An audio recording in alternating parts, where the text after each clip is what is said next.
estamos iniciando mais uma aula de Física do cursinho preparatório para o Enem com o professor Edivaldo Júnior. Na aula de hoje vamos tratar com relação ao comportamento de materiais condutores quando estes estão eletrizados, sejam positivamente ou negativamente.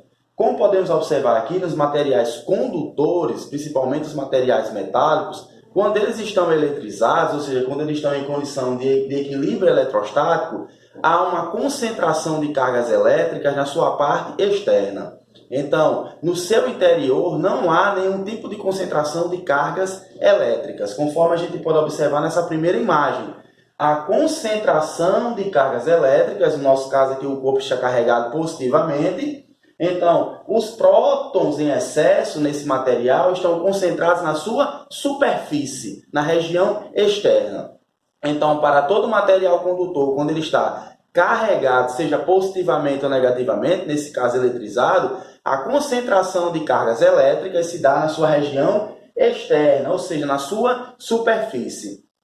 Consequentemente, em razão disso, como não há uma concentração de cargas elétricas no seu interior, o campo elétrico ele é nulo. Edivaldo, recordando que é campo elétrico. Campo elétrico é uma região ao redor de uma carga elétrica que proporciona a interação dessa carga elétrica com outras cargas, conhecidas também como aquelas cargas de prova, tá bom?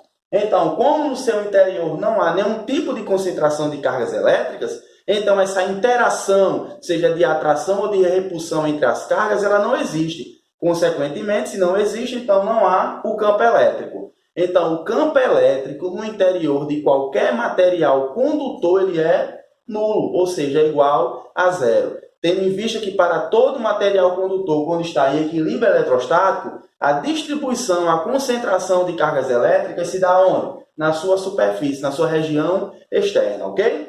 Então, em todo material condutor, o campo elétrico ele é nulo. Vamos ver aqui também, associado a isso, ao poder das pontas. Em um condutor pontiagudo, a gente viu inicialmente que em todo material condutor, a concentração de cargas elétricas se dá na sua superfície, não é? Na sua região externa, e consequentemente o campo elétrico ele é nulo. Então a gente pode observar que a concentração de cargas elétricas é na sua superfície. No entanto, existem aqueles materiais que há uma irregularidade com relação à sua forma. E, consequentemente, são materiais o quê? Pontiagudos. É aí que entra o poder das pontas. Por quê, Edivaldo? Porque nas regiões pontiagudas é que vai ocorrer a maior concentração de cargas elétricas.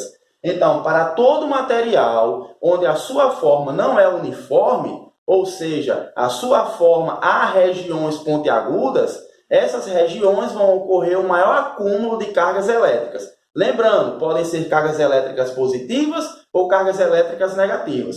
Como podemos observar aqui, as cargas elétricas, os prótons desse corpo carregado positivamente estão distribuídos na sua superfície. No entanto, há uma maior concentração de cargas elétricas na região pontiagudas, tá bom? Então, por isso, dá-se o nome de poder das pontas. Vamos observar mais uns exemplos aqui que vai retratar com relação ao poder das pontas. Como a gente pode observar aqui também, esse corpo que está carregado positivamente, a distribuição de cargas elétricas na sua superfície. Então, daí a gente já pode observar que é um material condutor de eletricidade, não é um material isolante, é um material condutor, tendo em vista que as cargas elétricas, a sua distribuição está sendo feita na sua superfície. No entanto, a sua forma é irregular, contendo assim uma região pontiaguda. Daí podemos observar que a maior concentração de cargas elétricas, o maior acúmulo de cargas elétricas está sendo aonde? Na região pontiaguda. E isso é que caracteriza o poder das pontas, tá bom? Então, quanto maior for a região pontiaguda, quanto mais for pontiaguda a sua região, maior será o acúmulo de cargas elétricas, sejam elas positivas, sejam elas negativas, tá bom? Por exemplo aqui, porque os caminhões que transportam combustíveis, os caminhões tanque, eles não oferecem nenhuma região pontiaguda, ou seja, o seu formato é arredondado. A gente pode observar que é justamente em razão do poder das pontas. Imagina só, se esse caminhão, a sua estrutura do tanque que transporta combustível, que é água inflamável, fosse retangular. Ou seja, se fosse retangular, teríamos regiões pontiagudas, que, consequentemente, iriam acumular mais cargas elétricas naquela região. E poderiam-se, assim, com o atrito com o ar, não é? Gerar algumas faíscas e, consequentemente, gerar alguma explosão em relação ao combustível, tá bom? Então, o caminhão-tanque que transporta os combustíveis, eles são nesse formato arredondado, justamente para não ter nenhuma região pontiaguda que possa vir a acumular cargas elétricas e, consequentemente, ocasionar algum tipo de acidente, tá bom? Outra situação aqui que a gente pode observar, em dias de chuva, né, em dias de tempestade, não é aconselhável se abrigar, se refugiar embaixo das árvores. Por que, Edivaldo, embaixo das árvores?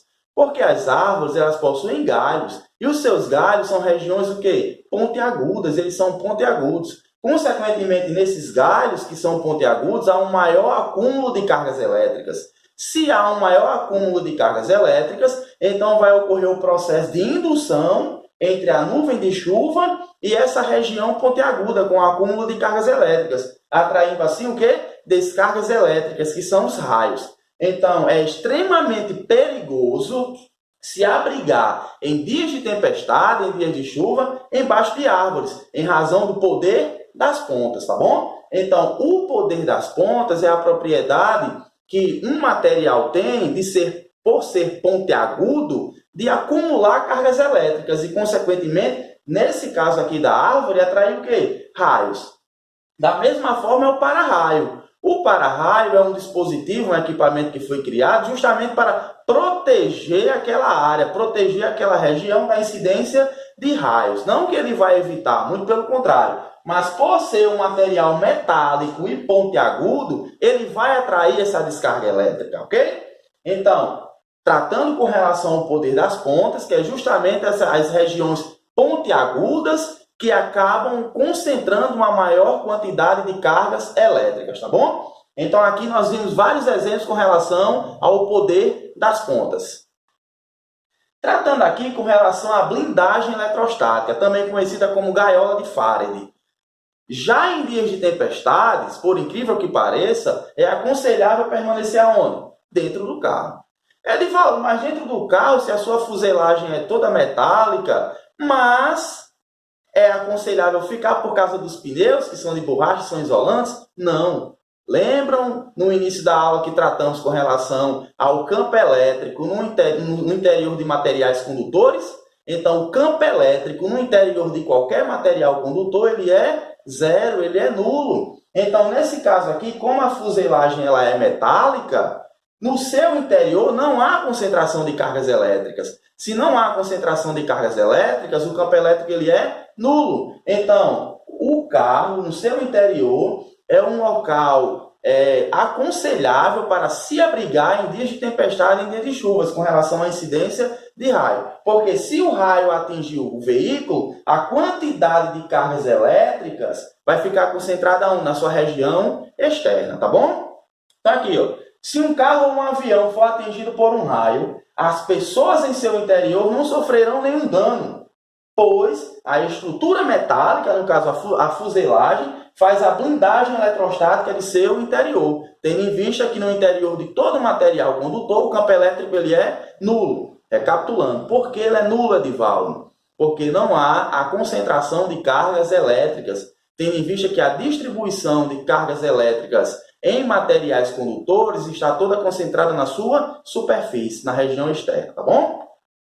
A blindagem eletrostática, também conhecida como gaiola de Faraday, né, foi um experimento realizado por Faraday justamente para comprovar essa questão da blindagem referente ao campo elétrico. Como o campo elétrico é nulo dentro de um condutor em equilíbrio eletrostático, né, que provoca aquela distribuição de cargas elétricas para a superfície, uma proteção metálica é capaz de blindar o que contém em seu interior, tendo em vista que o campo elétrico ele é nulo. Aqui, ó, o avião. O avião, ao ser atingido por um raio, pode causar algum dano mecânico, algum dano do tipo? Pode, claro. No entanto, no interior, os passageiros estarão protegidos, tendo em vista que a fuselagem do avião, ela é o quê? Geralmente, ou a maioria dos casos, é metal. É constituída por materiais metálicos, e, consequentemente, todo metal no seu interior, o campo elétrico ele é nulo, tendo em vista que é um material condutor. Quando eu falo em campo elétrico nulo, é porque ele não existe, em razão de não existir cargas elétricas concentradas no interior desse material. Essas cargas elétricas estarão distribuídas todas na fuselagem, na região externa. Daí também a gente pode observar os bloqueadores de celulares que ocorrem em presídios ou até mesmo em escritórios, em órgãos públicos, né? No carro também, como já foi tratado, né, como a sua fuselagem ela é toda metálica, então, se for atingido por um raio, por uma descarga elétrica, a concentração de carga elétrica, tanto no veículo como no avião, ficará concentrada apenas na região externa. E, consequentemente, com o passar do tempo, essas cargas escoarão, né, descem para o interior da Terra. Um outro exemplo aqui da gaiola de Faraday é quanto ao uso do celular que foi dito. Vocês podem fazer em casa um teste simples, ó.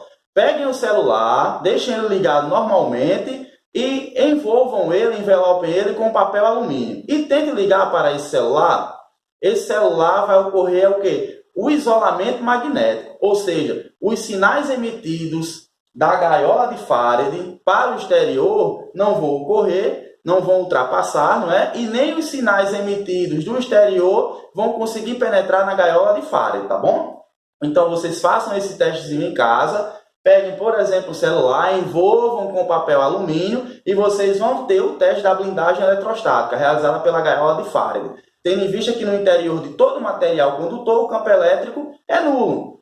E, consequentemente, as ondas eletromagnéticas que fazem a comunicação do celular não penetram no celular. E, nem tanto, as ondas eletromagnéticas partem do celular para o exterior, tá bom? Em razão do isolamento magnético. Gente, então, encerramos aqui mais uma aula referente à eletrostática. Tratamos com relação a materiais condutores, referente ao seu campo elétrico. Tratamos também com relação ao poder das pontas e a blindagem eletrostática, tá bom, gente? Vai lá no nosso canal, Professor Edivaldo Júnior, se inscrevam, tá bom? Para ter acesso a todas as aulas do nosso cursinho. Façam lá a sua inscrição no nosso canal, não deixem de fazer. Siga o professor Edivaldo Júnior no Instagram, Prof. Edivaldo Júnior, tá bom, galerinha? Até a próxima aula, se Deus quiser. Um abraço a todos.